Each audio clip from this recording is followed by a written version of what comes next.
When he knelt down, holding my mom's antique engagement ring, I felt her presence like she was giving her blessing from beyond the grave. But a week later at the cemetery, I found her grave disturbed, the soil uneven, the grass overturned. And I realized the horrifying truth about where he really got that ring. My name is Claire Mitchell. I'm 29, living in Portland, Oregon. I lost my mother last year to a sudden stroke. She was only 54. One day she was laughing at my terrible cooking. The next she was gone. She was my best friend, my anchor. The person who taught me that kindness wasn't weakness, and that standing up for yourself wasn't cruelty. She wore that vintage rose gold ring every day of her married life. Dad proposed with it in 1992. A delicate band with 3 small diamonds worn smooth by decades of love and dishwashing and garden work. After she passed, we buried her with it. Her wish always clear. Let me go with your father's promise on my hand. Dad had been gone for 5 years already. Cancer took him slow. The ring was their connection, their eternal handshake. And then came James Hartwell. My boyfriend of 4 years, tall, sandy-haired, worked in marketing for a tech startup. He had this way of listening that made you feel heard, patient with my grief, understanding when I cried at random commercials or couldn't sleep for weeks after the funeral. He was charming, dependable, thoughtful, or so I thought. We met at a coffee shop where I was reading one of Mom's favorite books, trying to feel close to her. He approached, gently asked about the novel, shared that his own mother loved the same author. We talked for 3 hours. He seemed safe, solid, the kind of man Mom would have approved of. For 4 years, he held me through nightmares, drove me to grief counseling, never pushed when I wasn't ready for big steps. Marriage had been a distant possibility, something we'd discuss someday. That someday came on our anniversary, October 15th, 4 years to the day we met. He took me to Laurelhurst Park, back to the bench where we'd had our first kiss. The leaves were turning golden and crimson against the gray Portland sky. Claire, he said, his voice shaking slightly.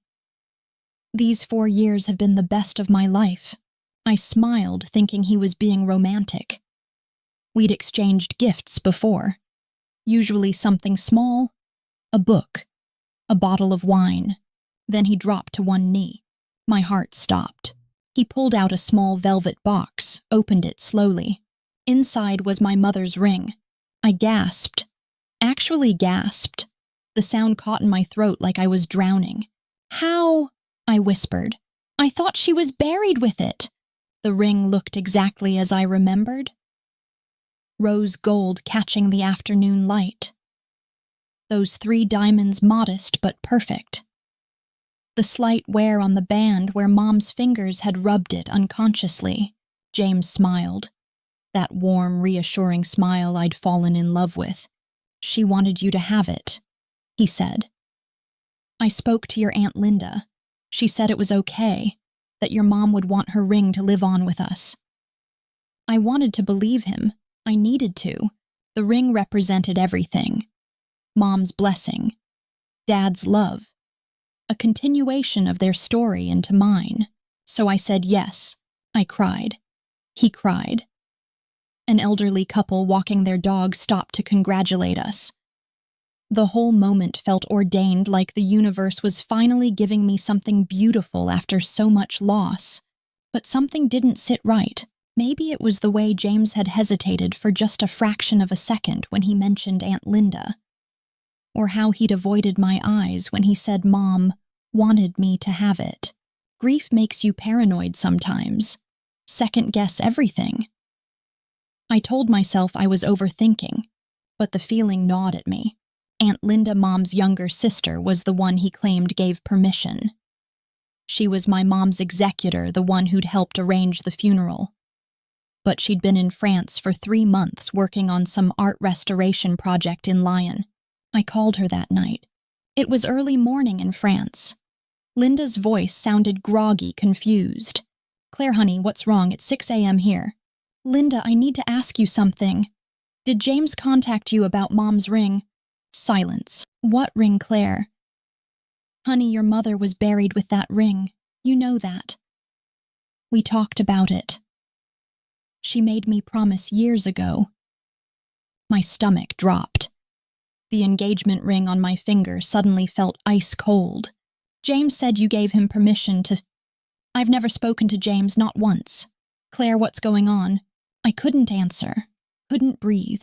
The ring was still on my finger, mocking me. I drove to Riverview Cemetery that night. I don't know what I expected. Maybe I needed to see her grave to convince myself I was wrong. That there was some explanation. What I found was worse than any nightmare. Her grave looked wrong. The headstone was still there.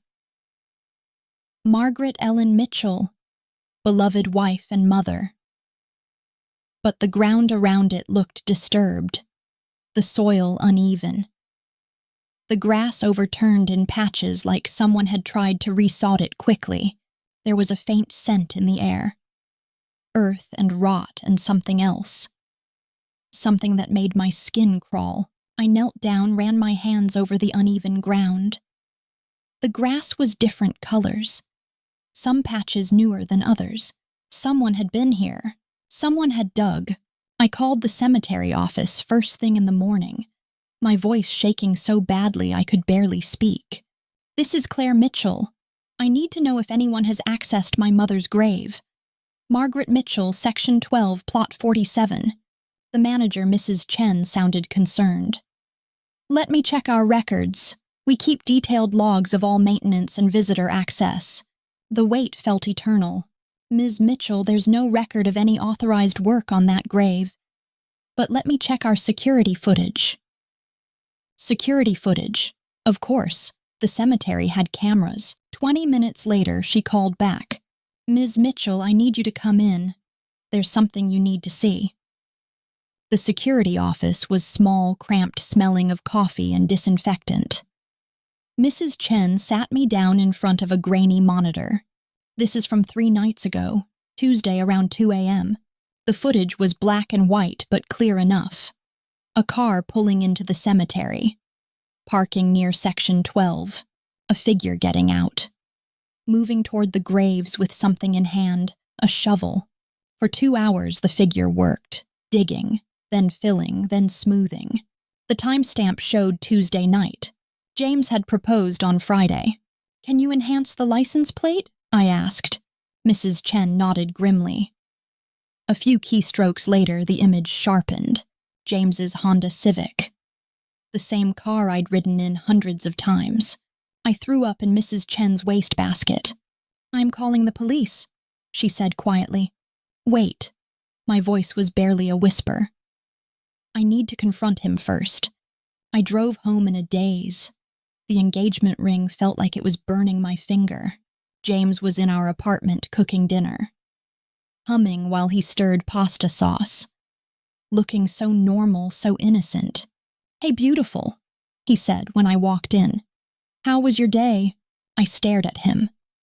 This man I'd shared a bed with for 4 years. This man I'd trusted with my grief, my fears, my future. We need to talk. Something in my voice made him stop stirring. About what? About Tuesday night. His face went very still. The wooden spoon dripped sauce onto the counter. Tuesday night. At the cemetery. For a long moment, neither of us spoke. The pasta water boiled over, hissing against the burner. I don't know what you're talking about, he said finally. James, they have security footage. The spoon clattered to the floor. His shoulders sagged. The mask slipped. It's not what you think! Then tell me what it is. He turned off the stove, sat down heavily at our kitchen table, ran his hands through his hair. I wanted to give you something that meant something, he said quietly. I knew how much that ring mattered to you, how much she mattered to you. So you stole from a dead woman. I didn't steal from her. She doesn't need it anymore. The casualness of it hit me like a slap. She doesn't need it. Claire, she's gone. The ring was just sitting there doing nothing. But with us, it could mean something again. It could live on. I stared at him. This stranger with James's face. You desecrated my mother's grave. I gave her ring new life. You dug up her coffin. I accessed it carefully, respectfully. Respectfully. My voice was rising. You dug up my mother's corpse and stole her wedding ring, and you call that respectful? I knew where it was, on her finger. I retrieved it. The image hit me then. James with a shovel and flashlight, prying open Mom's coffin, reaching past her decomposing body to slide the ring off her finger. I ran to the bathroom and vomited until there was nothing left. When I came back, James was standing in the doorway. Claire, please, I love you. I wanted to marry you with something that connected us to her, to your family. By violating her grave, by honoring her memory, I looked at him, really looked at him, tried to find some trace of the man I'd loved. How long have you been planning this? He was quiet for a long time. Since the funeral, he admitted. I saw how you looked at that ring when they closed the casket. I knew you regretted letting them bury it with her. I never said that. You didn't have to. I could see it in your eyes. So for an entire year you planned to rob my mother's grave. I planned to give you back something precious that was being wasted. I pulled the ring off my finger, set it on the table between us. This isn't precious anymore, it's contaminated. Claire, get out. We can work through this. Couples therapy, whatever you need.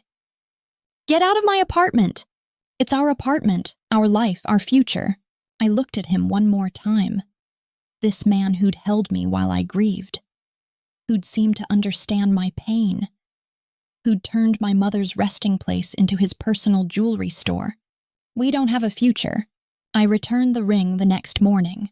Not to James, to Mrs. Chen at the cemetery. I want it reburied with her, I said. Where it belongs, she nodded. We'll have a minister present. Make it right. James called 17 times that day. Texted 43 times. Each message more desperate than the last. I love you. We can fix this. Don't throw away 4 years. Your mother would want us to be happy. That last one made me turn off my phone. I pressed charges the next day. Grave desecration is a felony in Oregon. So is theft from a corpse. The detective, a kind woman named Rodriguez, walked me through the process. These cases are rare, she said, but we take them seriously. The violation of a gravesite is considered one of the most serious forms of theft. Will he go to prison?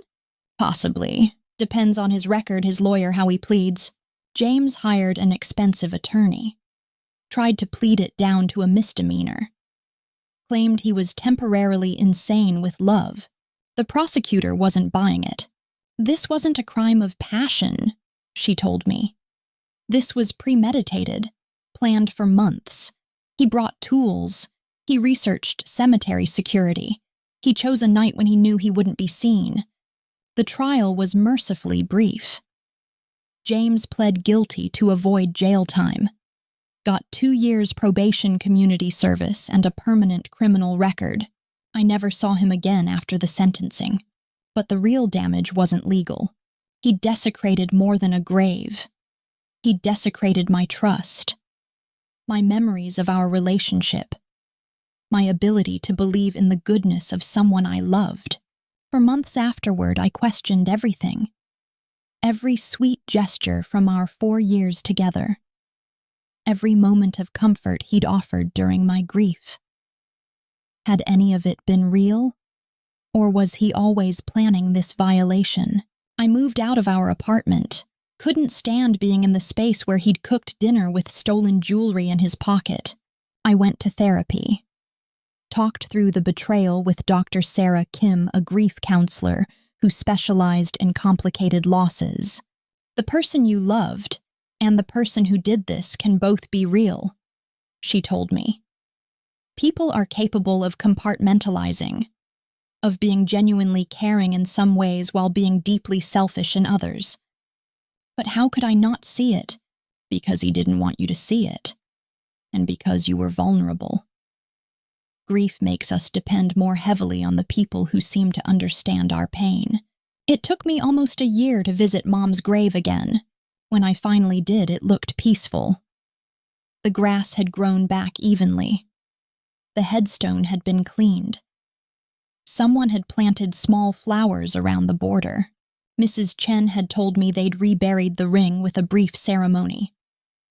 A minister spoke about rest and dignity and the sanctity of final wishes. I knelt by the headstone and talked to Mom for the first time since James's arrest. "I'm sorry," I whispered. "I'm sorry I let him hurt you. I'm sorry I didn't protect you." The wind rustled through the maple trees. Somewhere nearby, a bird sang. I stayed for an hour, telling her about the trial, about therapy, about the slow process of rebuilding my life, about learning to trust my instincts again. "Some people say grief makes you vulnerable," I said finally. "Maybe that's true, but it also makes you brave enough to protect the ones who can no longer protect themselves, even when they're 6 feet under." I left a small bouquet of daisies, Mom's favorite flower. As I walked back to my car, I thought about James, about the 4 years we'd spent together, about the man I'd thought I knew. He'd been right about one thing. The ring did live on, just not the way he'd planned. It lived on in the ground where it belonged, with the woman who'd worn it with love and dignity for 32 years, where no one could steal it, sell it, or use it to manipulate someone else's grief. Some legacies are meant to rest in peace, and some people are meant to stay buried in your past.